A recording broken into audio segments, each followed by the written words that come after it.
AutoZone is your one stop for better stopping power, helping you save time, money, and a lot of sanity by doing the job yourself.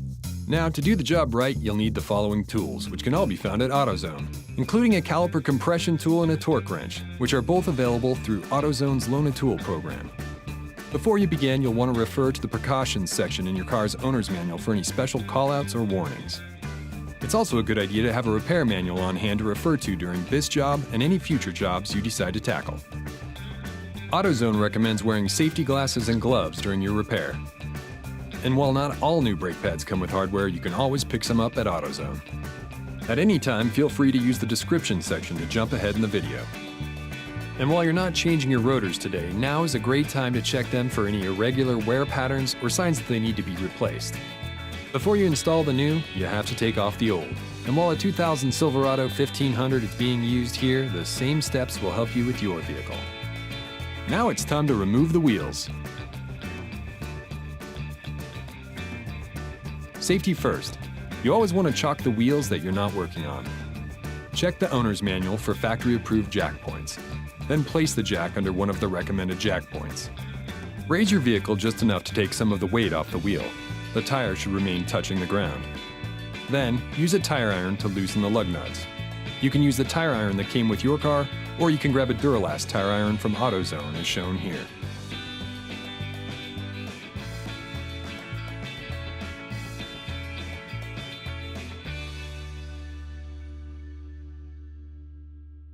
Raise your vehicle to the appropriate height, then place the jack stand under the vehicle, near where the jack is touching it.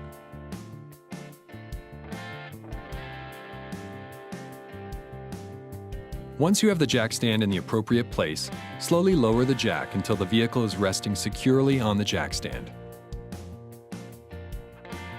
Now, completely remove the lug nuts and take off the wheel.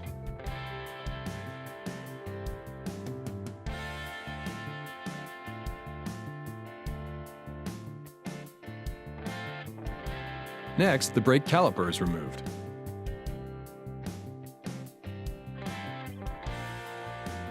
Before the caliper can be removed, the caliper piston might need to be pushed back to clear the rotor, and a flathead screwdriver or an angled pry bar tool is all you need.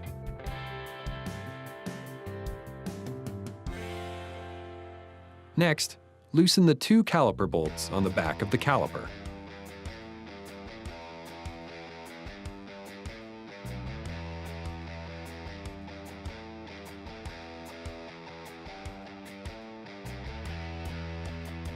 This particular vehicle has a dual-piston floating caliper with a rotor hat type parking brake, so you'll need to use pliers while removing the caliper bolts.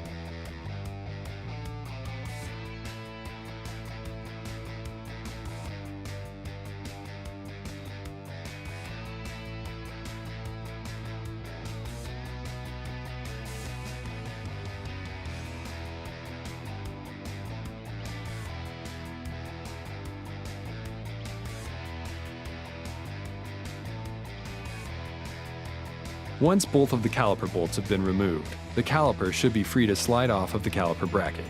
It's a good idea to set the caliper out of the way or use a hanger or bungee cord to keep the brake line safe and free from any stress or tension. Now it's time to remove the caliper bracket. If the caliper bracket bolts are showing wear or rust, spraying on some penetrating oil or some brake cleaner will help with the removal. Start by removing the two caliper bracket bolts.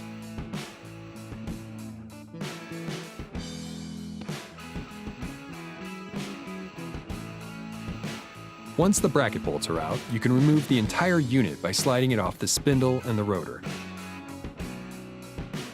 Now the old brake pads and hardware should be easy to remove.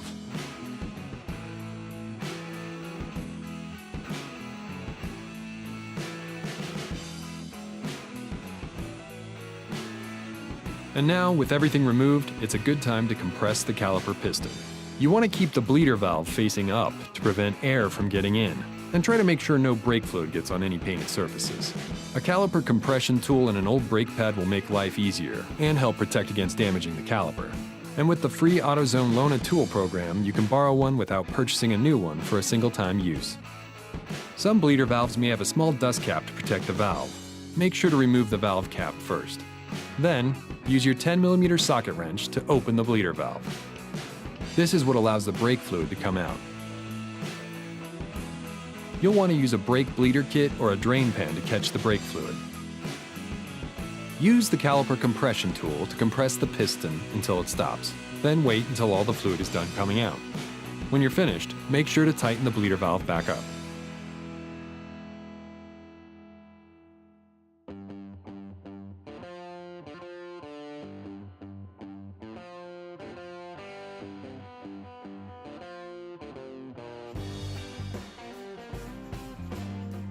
Once you're done, take a good look at your rotor.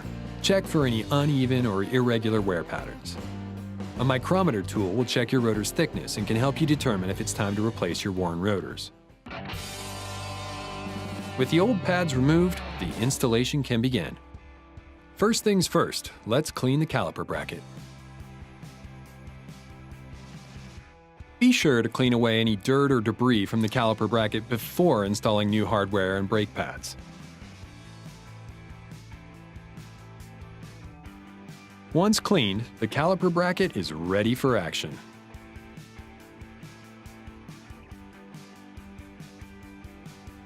Now, install the new brake pad hardware.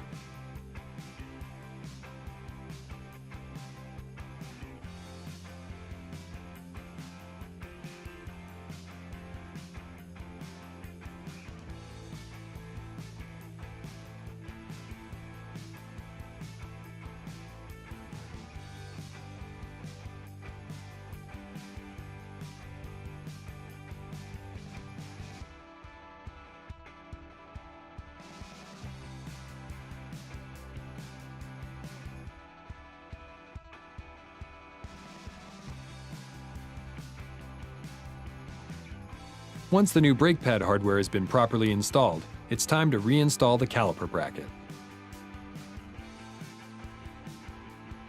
Slide the caliper bracket back onto the spindle. Now, install the caliper bracket bolts.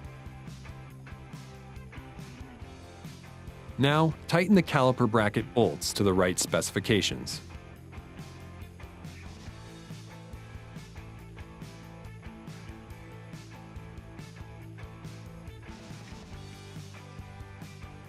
Now you can install the new brake pads.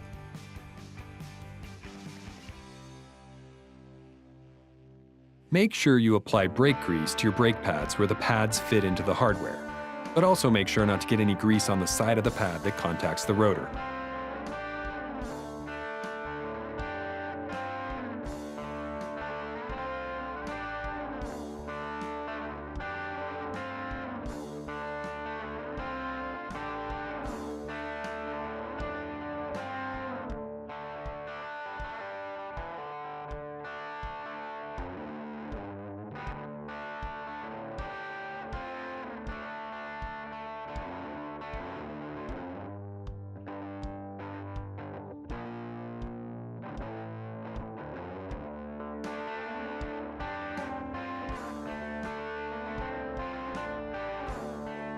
Before you reattach the caliper, it's a good idea to apply some brake caliper grease to the places that contact the back of the brake pads.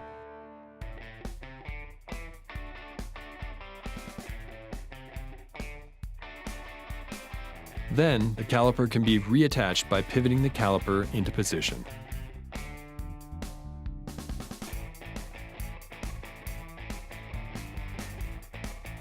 And now you're ready to reattach the caliper bolts. It's also a good idea to grease the caliper bolts if they need it. Now you can tighten the caliper bolts to the right specifications, which can be found in the repair manual.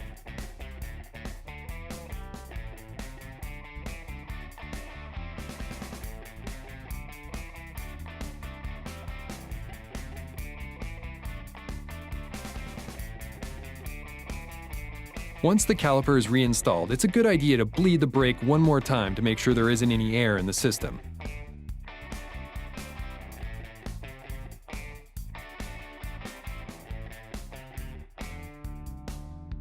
Then, tighten the bleeder valve with your 10mm socket wrench.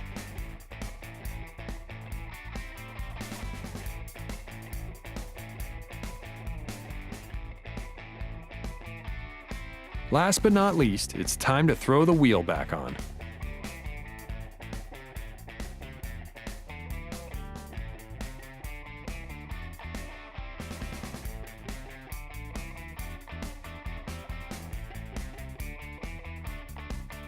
When tightening the lug nuts, do so in a star pattern for easier assembly.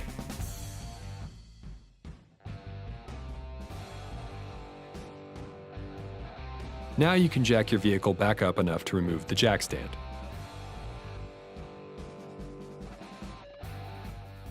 Once you've lowered your vehicle all the way so the wheels are securely on the ground, you're ready to tighten the lug nuts. A torque wrench can help and is available with the free AutoZone Loan-A-Tool program.